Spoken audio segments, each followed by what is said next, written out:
Saudi আরবে পবিত্র হজ ও ওমরাহ মৌসুমে মক্কা এবং মদিনায় শিশুদের নিরাপত্তা নিশ্চিত করতে নতুন উদ্যোগ নিয়েছে সৌদি আরব কর্তৃপক্ষ। মক্কার গ্র্যান্ড মসজিদ ও মদিনার মসজিদে নববী কর্তৃপক্ষ শিশুদের জন্য পরিচয় সংবলিত নিরাপত্তা ব্রেসলেট চালু করেছে। এই ব্রেসলেটে অভিভাবকদের যোগাযোগের সব তথ্য যুক্ত থাকবে। এই উদ্যোগের মূল লক্ষ্য হলো কোনো শিশু হারিয়ে গেলে বা পরিবার থেকে বিচ্ছিন্ন হয়ে পড়লে দ্রুত তার পরিচয় শনাক্ত করে পরিবারের কাছে ফিরিয়ে দেয়া। এটি একটি সমন্বিত নিরাপত্তা ব্যবস্থার অংশ যা জরুরি পরিস্থিতি মোকাবিলায় দায়িত্বরত কর্মীদের কার্যকরভাবে সহায়তা করবে। ইতোমধ্যে মক্কার কিং আব্দুল আজিজ গেট ও কিং ফাহাদ গেট সহ গুরুত্বপূর্ণ প্রবেশপথগুলোতে এসব ব্রেসলেট বিতরণ করা হচ্ছে।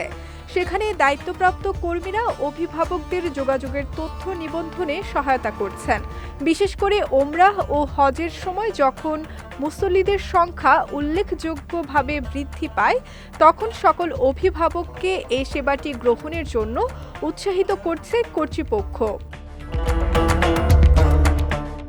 কর্তৃপক্ষ জানিয়েছে, ওমরাহ ও হজের সময় দর্শনার্থীর সংখ্যা বেড়ে যাওয়ায় শিশুদের নিরাপত্তা নিয়ে বাড়তি সতর্কতা প্রয়োজন। এই কারণে সব অভিভাবককে এ সেবা গ্রহণের আহ্বান জানানো হয়েছে। মূলত অভিভাবকদের মানসিক প্রশান্তি দেওয়ার পাশাপাশি বিশ্বের অন্যতম গুরুত্বপূর্ণ ধর্মীয় স্থানে শিশু নিরাপত্তার সর্বোচ্চ মান বজায় রাখাই কর্তৃপক্ষের মূল লক্ষ্য।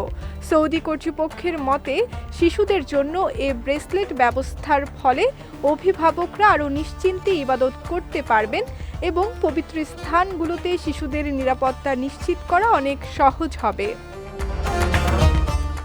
সঙ্গীতা শাহ, বিজয় টিভি নিউজ ডেস্ক।